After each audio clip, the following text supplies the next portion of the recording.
Hello, everybody. I'm Helen, and today is a four-part series on molas. It's a type of embroidery from Panama, South America, and Colombia.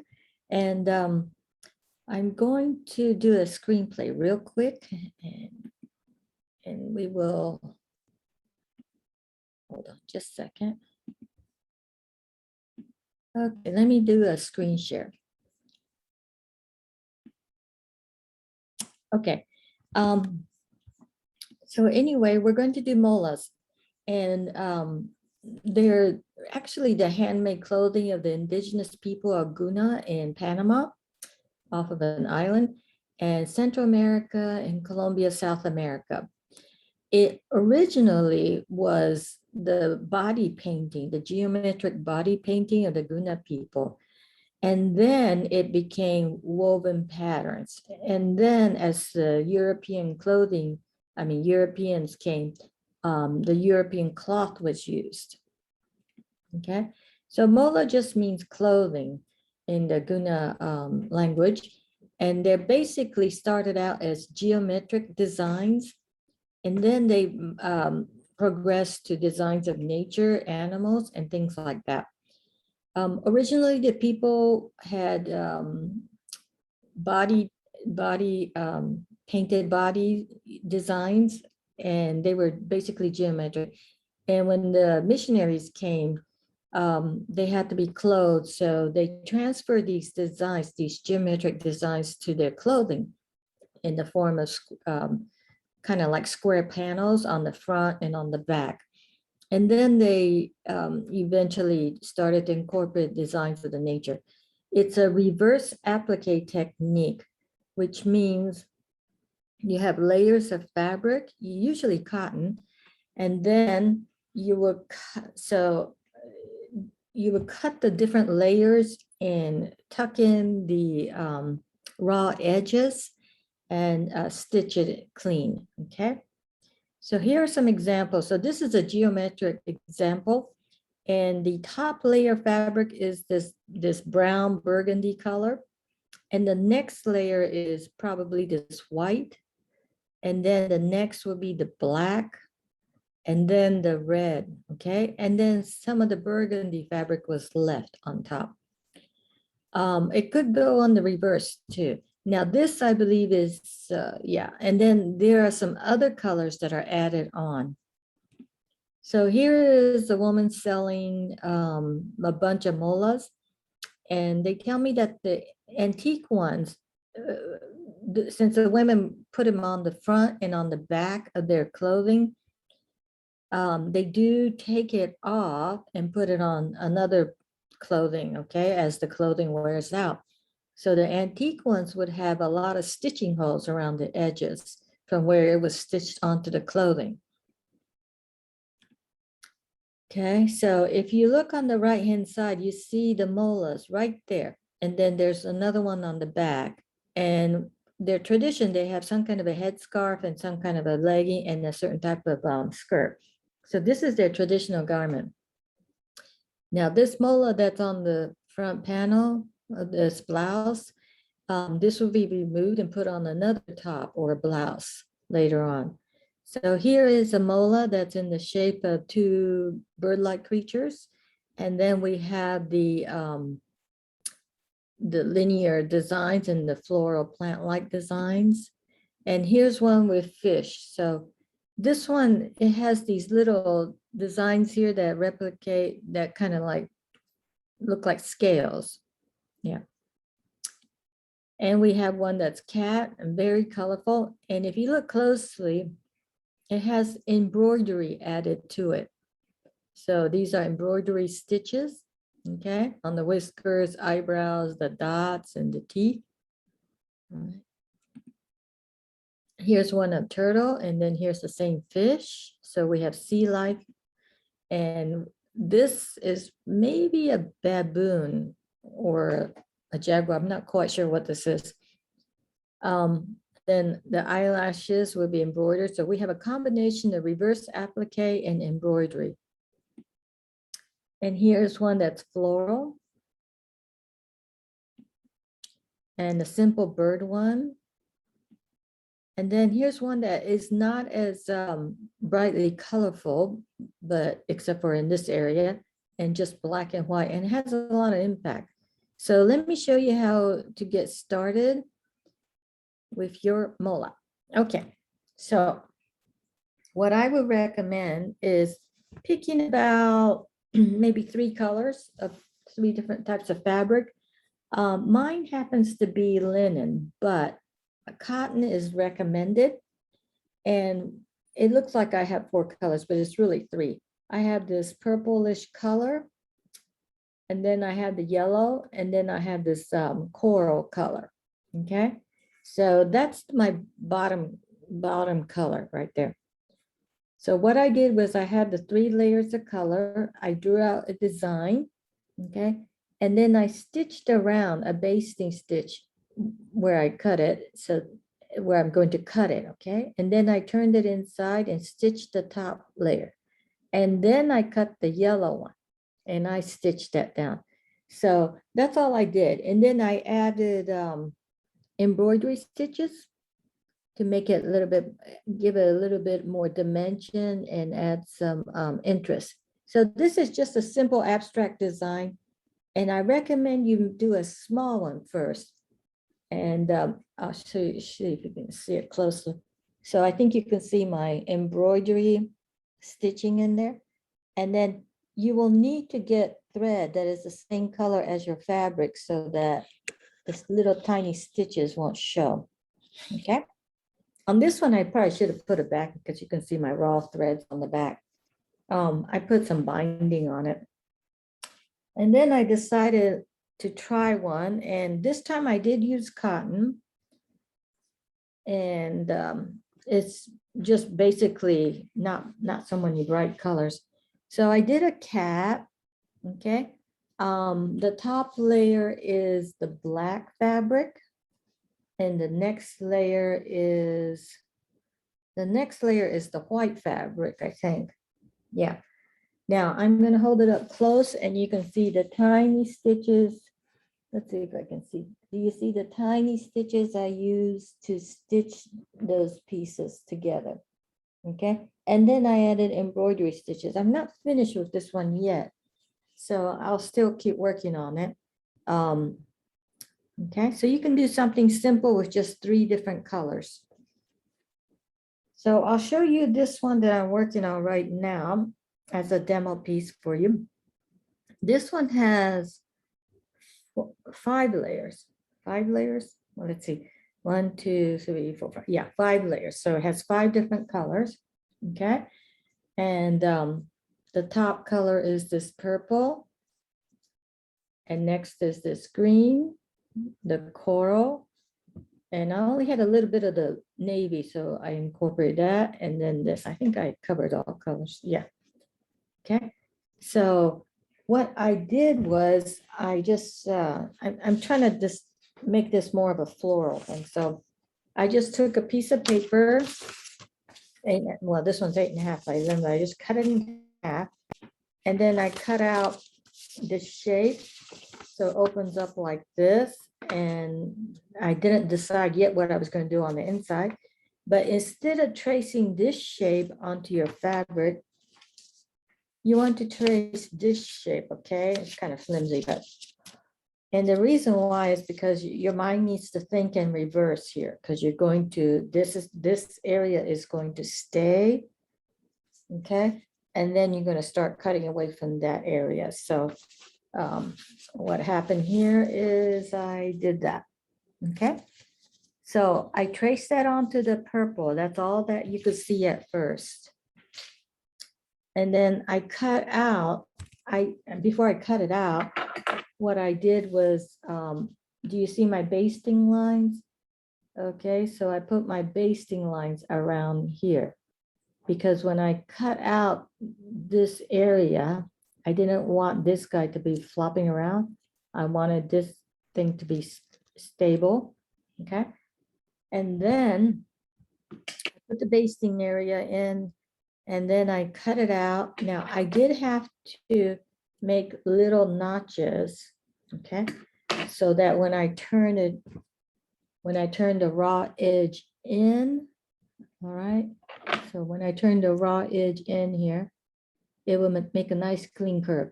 Then I took that purple needle and thread and I stitched tiny little whip stitches, okay? So this isn't a raw edge, this is just a very clean edge, and I think you can see my stitches. All right, I happen to have these very short applique needles, pins, okay? And they're really short compared to a regular pin. And I've never used it before, but I tried, since I had it, I decided to use it. And what it is it kind of helps, you know, keeping the thread from snagging onto a long pin. So I pinned the edges right there. So this hasn't been stitched down yet, okay? So this part hasn't been stitched down yet. So I'll show you how I'm going to stitch that down. I'm using, let's see, what am I using? Oh, I needed to use purple thread. Okay. Let me thread some purple thread here. And it doesn't have to be exact match. Actually mine matches perfectly. So that's good. You want to use the sharpest needle in a thin needle if you can. And because you're doing some tiny work. I can't even thread this. Okay, let's see. Okay, I think I got it. Yeah. So you want to use a single thread, not one end. Okay.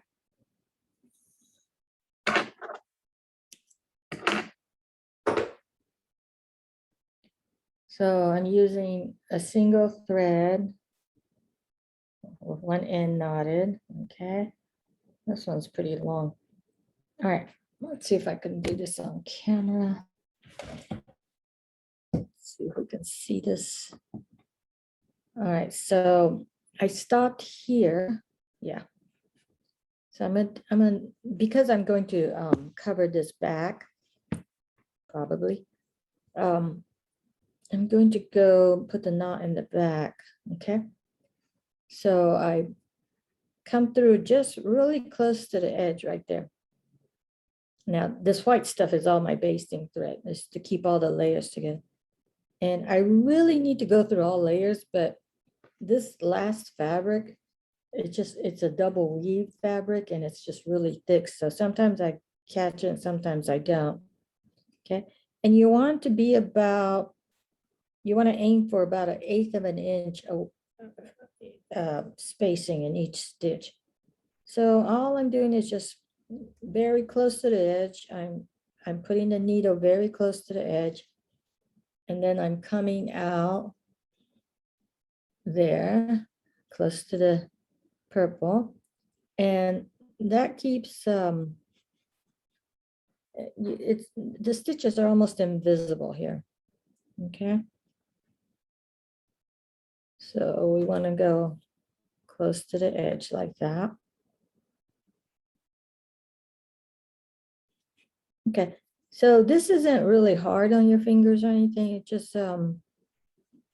just simple, easy, no brain stitching. Okay, and what this is doing is attaching the turned under edge to all the layers of fabric. If you can get all the layers, that's what you want to aim for, okay?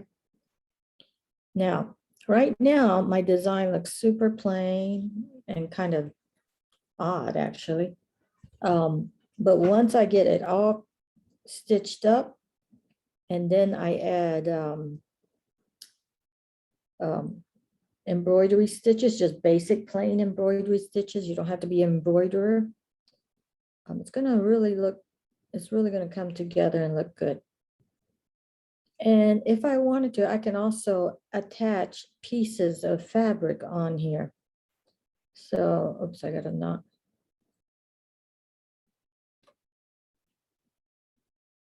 Okay.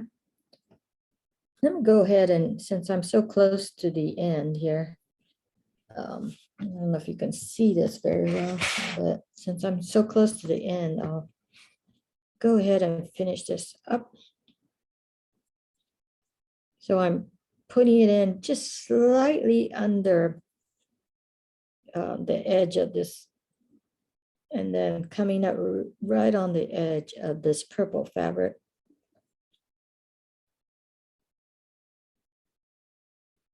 And it shouldn't be hard, you know, to go through all the layers.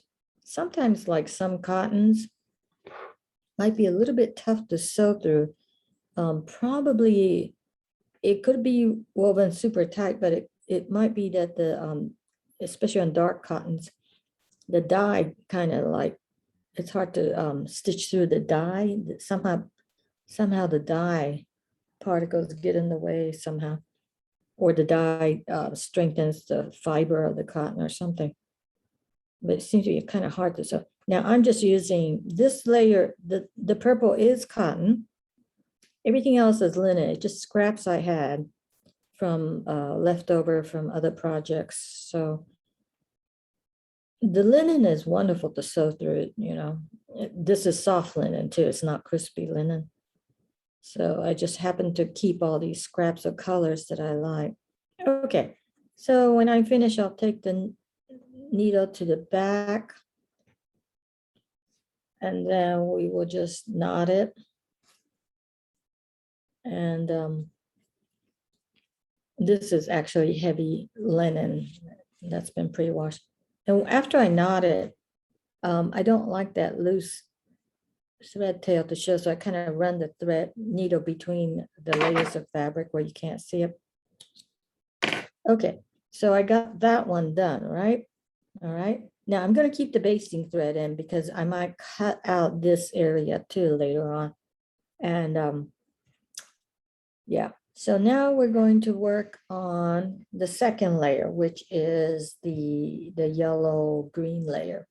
Okay, and what I'm going to do is I actually drew a design on here with pencil. You probably can't see it, but I'm going to cut it. And let's see, I think I'm going to do, what I did was, what I didn't like was I made this line way too thick, okay? I cut the yellow away and tucked it in and sewed it, but it seems awfully thick. So I try to make it a little bit thinner on this side. My basting thread is a little bit too close to there. I'm gonna go ahead and try that. So when you want to cut this, you gotta be real careful. So I drew the line. That's going to be, I know you can't see it, but that's gonna be my fold line right there, I think. Yeah. So I want to cut about less than a quarter of an inch, and I have to make sure I only get the yellow layer. Okay. So use a very super sharp scissors. I'm gonna have to, I can't see my lines here. Okay, I'm cutting it about a quarter of an inch. And when I get to this corner right here, I'm going to go at an angle all the way, almost all the way to that corner. Okay, because that's a sharp turn. And then I need to cut this side. Okay, don't cut from the corner. Okay, remember to leave space, cut away from that pencil line. And pencil's good to use. It doesn't really show that much. Okay, so I'm cutting away. You can always, you know, trim it later, you know, but if you cut it too much, and you're gonna have to alter your design. You've done, oops, I think I'm messing up here. Okay, something's not right. Okay. Yeah, probably should have redrawn that line because something's not right. Okay. So now I've, let's see, I've cut that away. So now I'm gonna fold this under like that. You can use your fingernail to press it. And then where I slash pretty close to the corner, I'm going to see if I did that right. Is that right? It looks right enough. Okay, so I'm going to fold it all the way to there. Oh, I know what I forgot to do. Wherever there's a curve, you want to cut a few notches, but don't cut it all the way to the line, just a little bit, okay? I've got a curve right there. So if I want a beautiful curve, I need to cut some notches. And I tuck in the edge.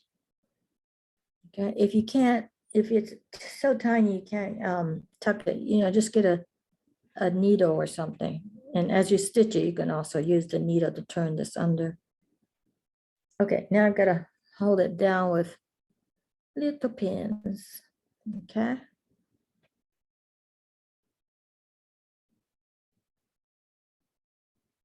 Now this part's straight, so I didn't cut notches. I didn't have to. It's not a curve. Be careful when you cut the notches, you don't cut it too far deep into towards the line. Okay, so I've got that part done so far. Now, I don't know what's going on here. I think I need to I'm gonna cut some notches here, hopefully. Okay, so, oops.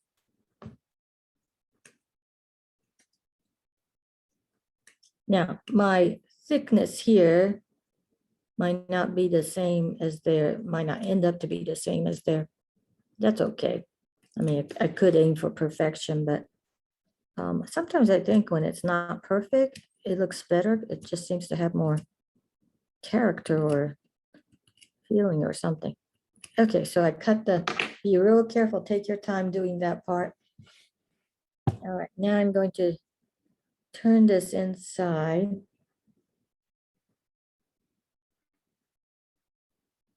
Okay. Press it with your nail. Okay.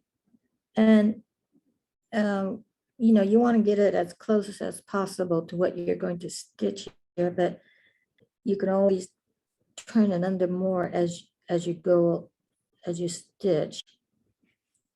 Okay, so for example, right here, I can tell it's gonna give me a little bit of a challenge. So I'll take when I start stitching, I'll take my needle. That kind of looks good enough. Okay, so don't worry too much about it, have fun with it.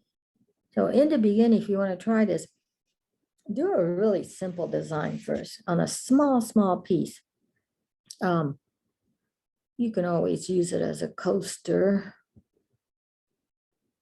later on if you don't know what to do with that sample, but okay, so, but I don't want you to start on a large piece and then get frustrated, okay? You want to have success, so.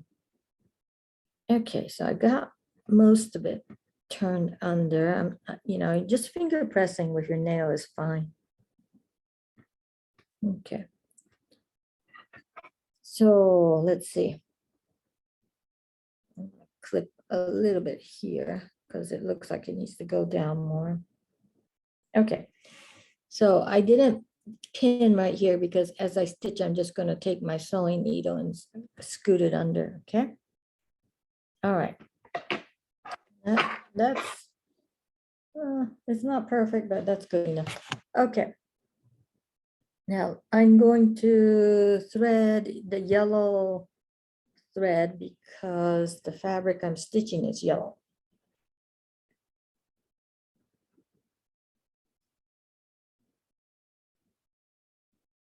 Okay.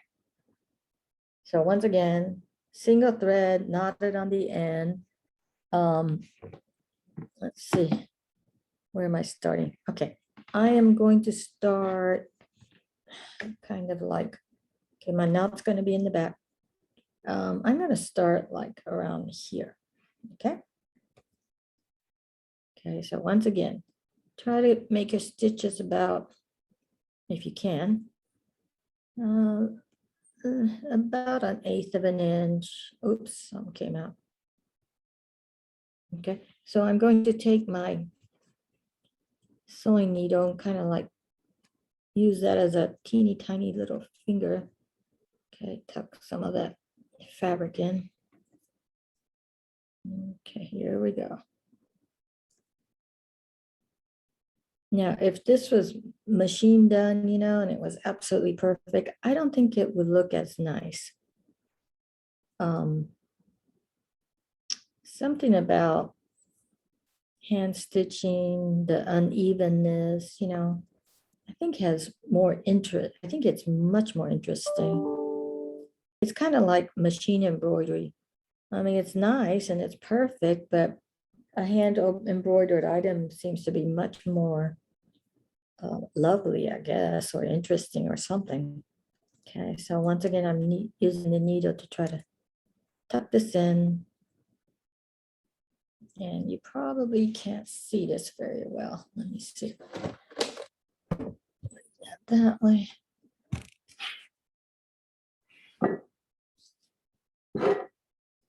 Let's see if you can see this better. Okay.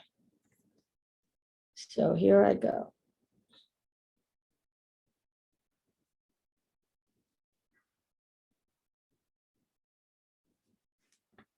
Let's see if I can move the light.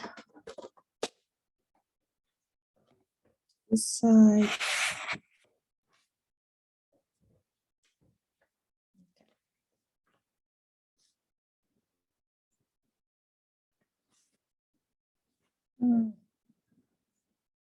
Okay, so once again, I'm going just one thread underneath the fold and coming out right on the edge almost. Okay.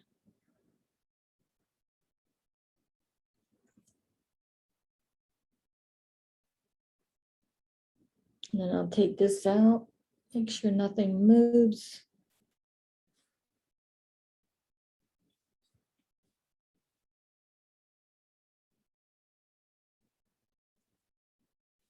Okay, so as I get closer to that corner, I need to make sure I tuck this in really good.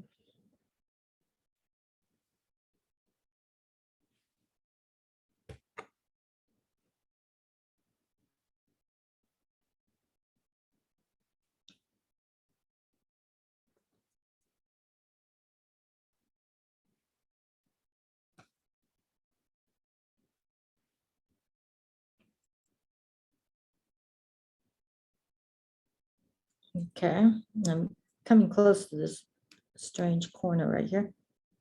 Make sure that using the needle to tuck in the raw edges. So this is reverse applique because you're going from top to bottom. You're not applying a piece of fabric and then stitching it on. You've got the layers and then you're cutting it out and going in the other direction. So now there's nothing wrong with, I guess, after you do this, appliquing stuff on top, okay? Especially on the open spaces like this, you can add stuff. But I'm planning to add embroidery stitching. This is basically a floral design, or that was my intention. And I didn't plan out the whole design. I just kind of did the basic shape first, and then I thought I'd have fun with it.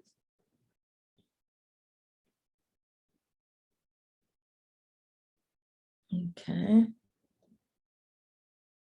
A little bit. Because my last fabric is so thick, I'm having a hard time going through all layers. But you'll probably use cotton and it'll be much easier for you. So this is a note to self, don't use super thick fabric.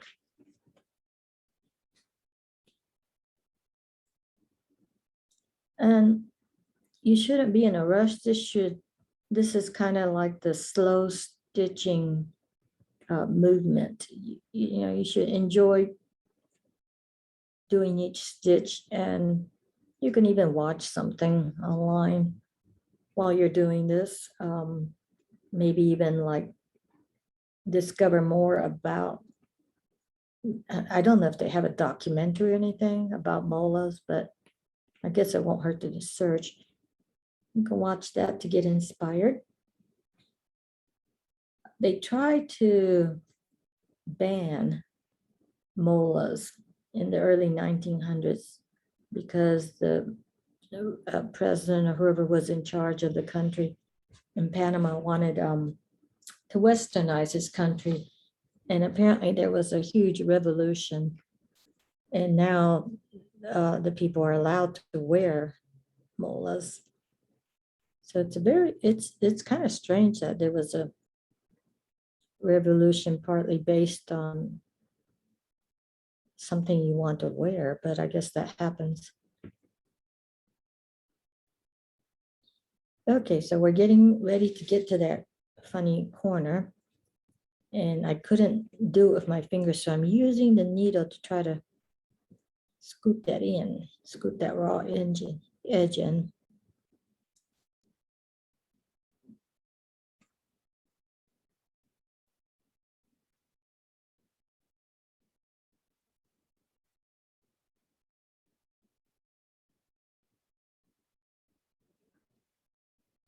Yeah, just use whatever you need to use to get this raw edge in.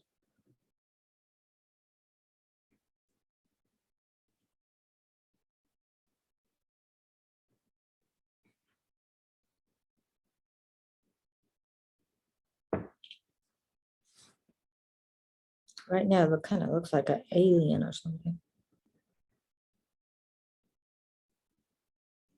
Okay, and you want to always use a single thread. Using a double thread number, it's just too thick, and it's going to be too noticeable too. Okay, coming to that corner.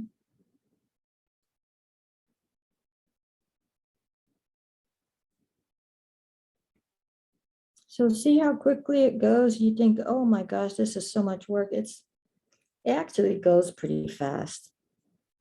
And sometimes you're just so tired that you can't do anything else. And this, I don't know about other people, but I find it kind of relaxing to do hand stitching. It's kind of mindless, and I don't know. So you could be thinking about all kinds of designs you can do.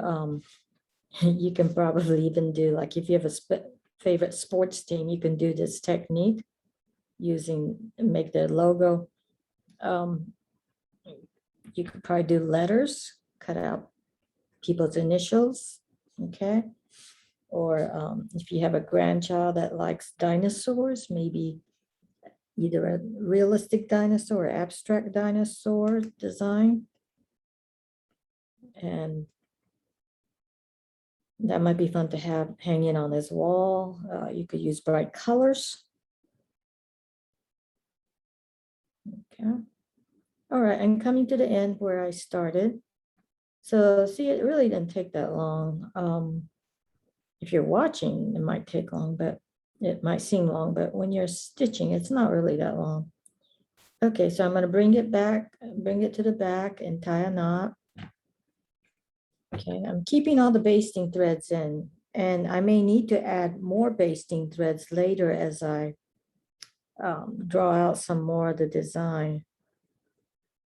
Okay, so we did that yellow part, so that's what it looks like right now. Okay, now for this part, I didn't cut an oval. What I did was, and let me see if I can do it carefully. I actually drew a line here, and then I just kind of made a test cut. Oops, I may have cut through the bottom fabric. Okay, this is hard. You can use like a you know, what is a seam ripper to lift it up and do it if you want.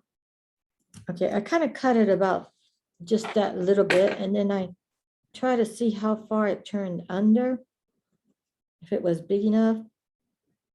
Okay, and then I kind of guessed it, and then I thought, okay, maybe I need to go a little bit more. Okay, down here. Okay, so I'll just cut that a little bit more down there.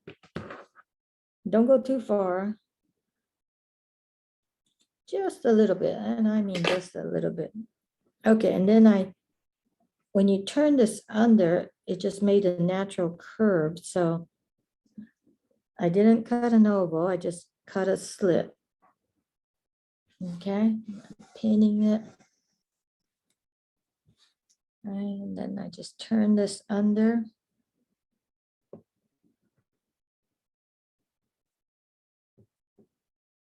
And once again, I can't get the corner turned under really nice, so I'll use my sewing needle to do that, okay?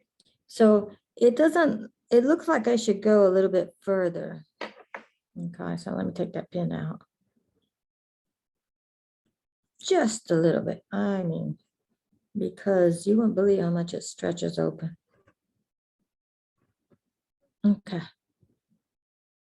So just a little bit, and then this is gonna get turned under. That's good enough. It doesn't have to be matchy-matchy. Okay, now I'm gonna have to have this coral colored thread. And we'll stitch that. So as you can imagine, it gets tinier and tinier, your cuts. You know, of course, there's not much to sew there, but it might get a little bit harder to stitch. Just have to keep everything in place.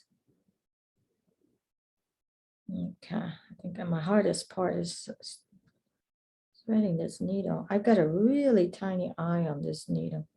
It's a sharp needle and I like it, but this eye is really tiny. Okay.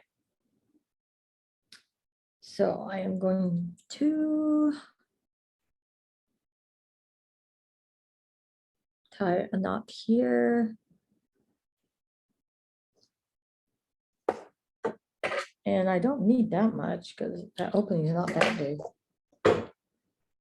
Okay, so let me scoot over a little bit. Okay, once again, I'm not going to start on the corner because I need to be able to, I can't get a clean corner if I start on the corner. So I'll start like halfway here, okay? And then very carefully, you're just going to have to be a little bit more careful when you come to these tiny spaces. I'm going to stitch that, try to make as tiny stitches as possible. Okay, the pin's keeping that part in so far. Oops.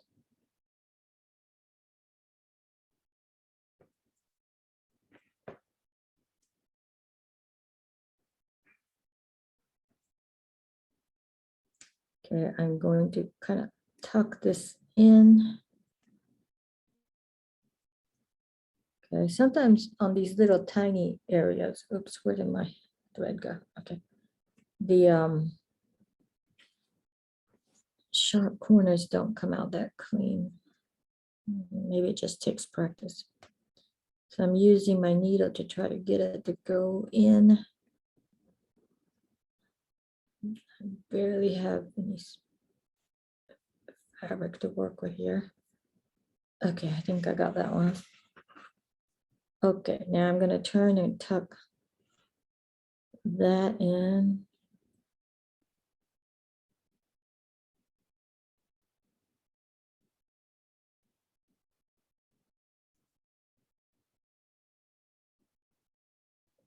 So you want to use fabric that's not loosely woven, okay? Because when you do these raw edges, when you try to tuck these raw edges in, the loosely woven fabric's not a good idea. It's not going to do it too good. You want like pretty regular woven cotton is good.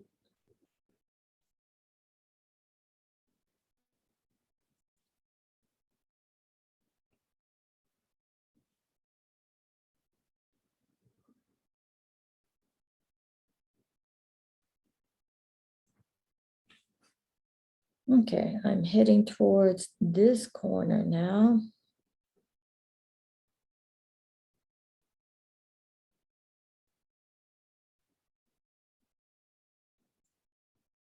Okay. Tuck that in.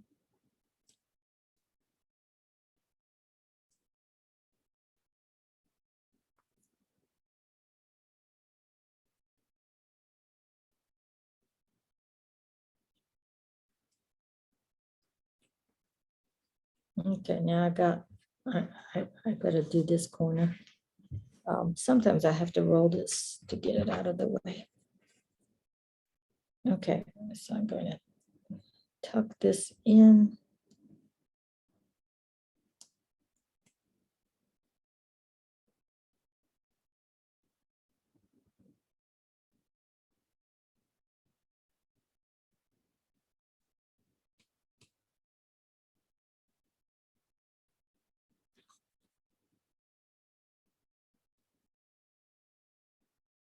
And really make tiny stitches here.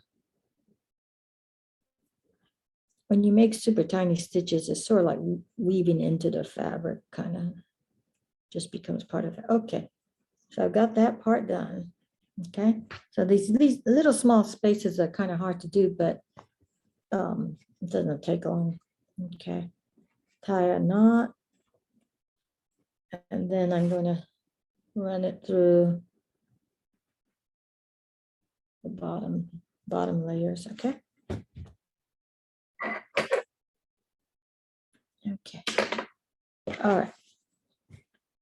So now I need to cut the blue area to expose the bottom fabric, which is this guy. It's a it's a double woven fabric. So it's like one side is this color and one side, but it's one piece. Okay. I'm just going to cut a little tiny slit. And I probably should use a seam ripper to get this so I don't accidentally cut into, because this snippers is super sharp. So, okay. So just cut a little first and then see how much it opens up. Man, this is hard. Okay, I'm just gonna have to use a needle. All right, that's good enough. And I need, let's see, this time I need navy. Okay. Oh, I didn't bring navy. I'll have to use this blue one. Okay.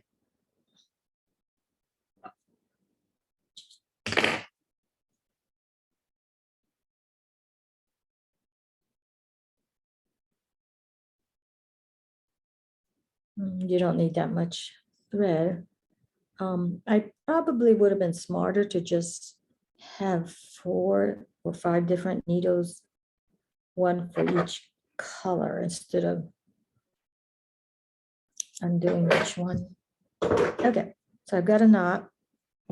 Okay, this one, I'm not going to put, maybe I will put a little pin there. Okay, that's really hard when something this tiny. So you don't have to do something this tiny, okay? I just did.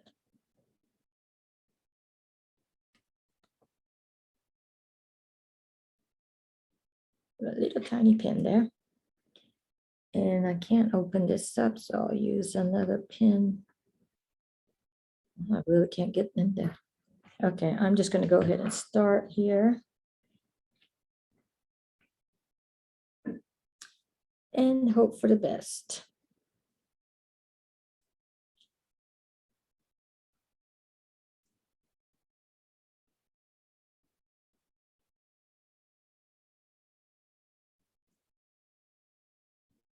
And go slow on these places.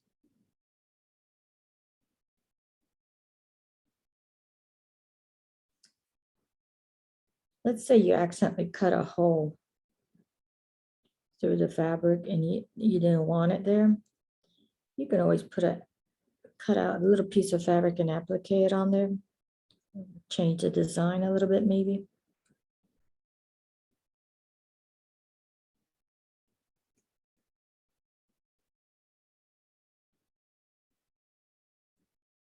I kind of wish that the last layer wasn't this double linen fabric, and it is actually loosely woven. So good thing I'm not going to cut into that piece, but still, and because it's this double, it kind of puffs up. It has a dimension to it. Okay, this part's hard to turn under, and I have to be careful because I'm going to be unraveling actual woven fabric if I'm not careful. I'll just do my best. And then worst come to worst situation, if something's really messy, you can probably either patch it or embroider on top of it. And you might even want to add beads. That might be fun to do. And that's in the later phase. Okay, I've got a very small space here.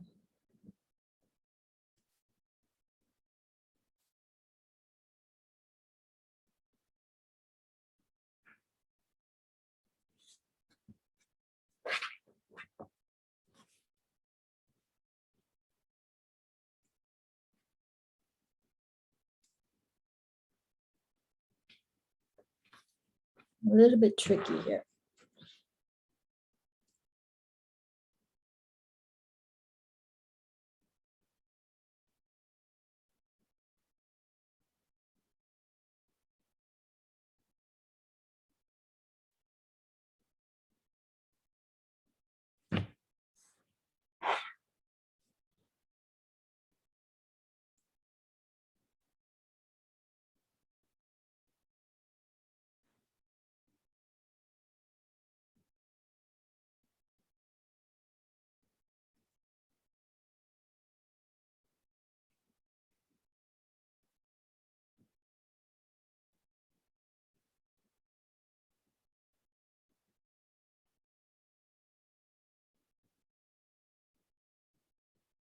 Okay.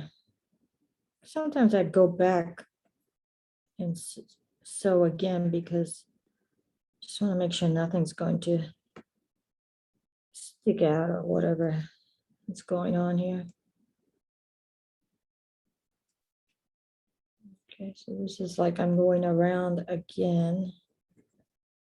And I'm actually going to stop here. Okay.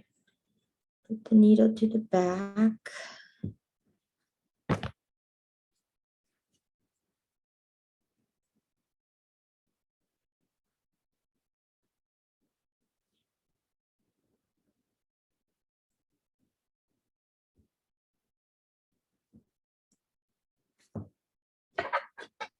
Okay, so that was the last layer that I did. And what happens is, I'll continue to do this, okay? Now, I'm going to go ahead and cut out and do these areas. There's a light pencil mark that shows you all the places I'm going to cut out. I haven't decided what kind of designs I'm going to do. Maybe I'll just do simple stripe here, okay? And then once it's all done, I might cut out some of the stuff on the outside here, okay? All right, maybe not, okay? So that's it for today, and when you come back next week, we'll see how far I've gotten and what else we can do with this, all right? So we'll see you next week. All right, let's see, where's my cursor? There it is, okay.